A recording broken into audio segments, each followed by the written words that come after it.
So this is my long-awaited journey to getting my autism diagnosis video. Now, I want to start off by saying two things. Number one, I can't make eye contact when I see myself on camera. So my eyes will constantly probably look around, make it a little bit weird, but that's what you get with me. I mean, I can't make eye contact in person, so therefore I might as well just not make it on video either. And number two, I ramble a lot. This is my 6th time of trying to record this because I keep on going off topic and get myself confused. It's my own fault because I did not plan this video whatsoever when I really should have done. So yeah, we're just winging it. So to start off with, for people who don't know me that well, I am Daisy J. I am 24. And I was diagnosed with autism at the age of 22, in July 2018. So yeah, that's me basically. Oh, and I live in Essex. You can probably tell by the accent anyway. So I am aware that the diagnostic process is different across the UK. I was diagnosed in northeast Essex and it was fairly smooth and fairly easy for me. But I am aware that obviously for other people it's not quite so easy. Especially obviously if you're seeking a diagnosis when you're an adult, and even more so if you're seeking a diagnosis when you're an adult and you're a female. So I guess we'll sort of let's start on the traits that I showed when I was younger. I think I was quite an anxious child at school. I was always sort of described in my school reports as being quite quiet and quite anxious. I would cry every time I got something wrong, basically, which I still do now, I'm not gonna lie. And then, I would refuse to give it another try because I got it in my head that I couldn't do it. I was very rigid in my thinking and very stuck in routines. Things had to be done a certain way.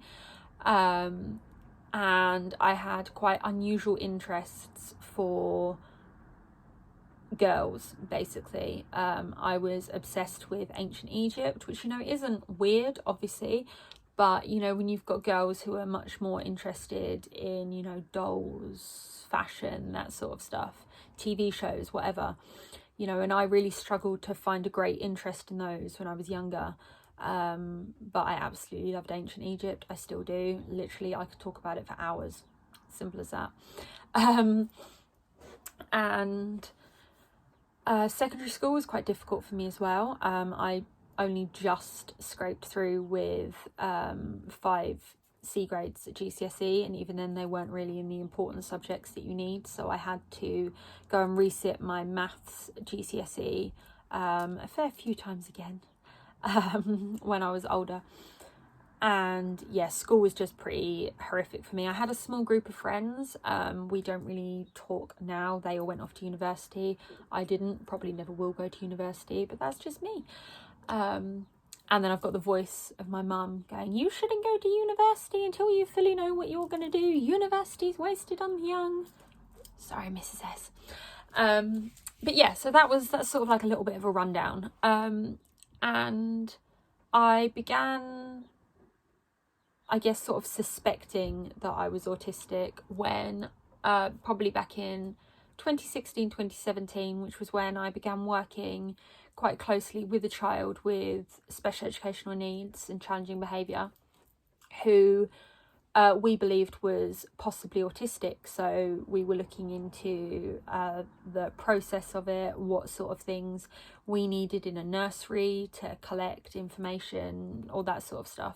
So me being me, because I'm really passionate about learning about new things, I was going home in the evenings and I was trying to research this type of stuff. And I'd sort of make little comments to my mum and she'd be all like, oh yeah, you used to do that when you were a kid. But sort of didn't really think anything of it.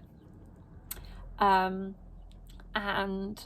then probably in late 2017, early 2018, was when there came a lot of shows on TV, specifically on like BBC, on ITV, Channel 4, about females being autistic, how you know they're slipping through the net and not getting diagnosed until they're older, all that sort of stuff. And I was watching it and I was realising that I was a lot like those women on TV. Please excuse the cat. Can you stop, please? Thank you. And that was what sort of spurred me on a little bit in the idea of seeking a diagnosis. My mum and I requested for my medical records, and as we were going through my medical records, my school reports, that sort of stuff, we were realising that I ticked a lot of the boxes and there were a lot of red flags there, but we just didn't really pick up on it when I was younger. We just thought I was a bit quirky, and that was that. And eventually I had the balls to actually book a doctor's appointment to see my GP to discuss this. And we took a list of the signs that I showed when I was a child, when I was a teenager, what I did now, and took them to him and basically said, look, how do we go about looking for a referral? Do you think I could be autistic? That sort of jazz, really. And he made me fill out something called the AQ10, which you can access online. So if you suspect that you might be autistic, it's really worth filling it in, giving it a go. That will sort of show you as to whether you qualify for a referral, so to speak. So he made me fill that in, and I ticked enough boxes, I scored high enough. But he was very brutally honest with us, and he said that he was happy to refer me, but he didn't know where to refer me to. Really helpful. So my mum and I went home and we started to research where locally to me they did assessments. And we found that obviously there's two options. There's the option to go with the NHS or to go privately. Now, if you wanted to go privately, most places in my area costs between about £2,000 and £3,000, which is obviously a lot of money that we just feasibly couldn't afford. So we began to look into the NHS referrals, and it's quite difficult to find places online, information online of where you can go to be referred to. My mum's a learning disability nurse, so she knows people in certain teams in the NHS, so she was able to contact them and just ask where they'd recommend for us to ask for a referral to. And we found that my local hospital has a little sort of offshot type thing called IAPT, run by Health in Mind, who do adult autism assessments. So he requested for me to be referred to there, and my GP agreed. He did it, and about 2 weeks later I had a call asking if I could go for an appointment with them for sort of like a little mini assessment, just to check that autism was the route they wanted to go down, because obviously just because I was showing traits doesn't mean that it wasn't another mental health issue, that type of stuff, which often happens, especially with females. You'll get a diagnosis of a mental health condition such as generalized anxiety, depression, that type of stuff, rather than an autism diagnosis. So that's one thing to bear in mind as well. And so I went along to that, and they did a little test with me, had to fill in a few forms, and the woman who did that little mini assessment said to me that she was happy to send me for an autism diagnosis or an autism assessment even, and she didn't understand how I hadn't been sent for one sooner, because I was so clearly autistic, which, it's quite difficult to hear, because when you just sort of live your life the way you live it, you just sort of get on with it. When somebody says something like that, it's a little bit of a shock to the system, really. And she said to me that she was going to put me on the assessment list, but it could take up to 18 months to actually receive an appointment. So I agreed. I was like, that's perfectly fine, as long as I'm on the list, that's all that really matters. So I got put on the list, and I obviously expected to be waiting months for a assessment. And then I had a call about 4 weeks later to say, look, we've got an assessment day. Are you able to make it? It's XYZ. It was local to me. It was literally somewhere I could walk to just up the road. And they said, right, so if you can be there at 10 o'clock, then you can have an assessment done.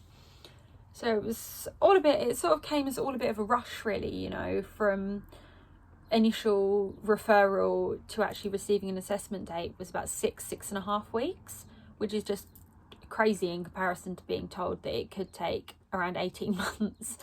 So I took my mum along with me. I mean, my mum comes everywhere with me. If you follow me on Instagram, if you're friends with me, you'll know that my mum is pretty much my busy mate. Good old Mrs. S. And so she came along with me because we knew that there had been forms that we'd had to fill in about my behaviours as a child, all sort of things like that. So I would say if anybody is seeking a diagnosis, it's really worth having a parent, carer, guardian, if possible, obviously, to help you fill in forms, to go along with you to appointments, just because it's really useful, and it also helps not necessarily speed up the process, but it helps answer questions a lot quicker, that type of stuff.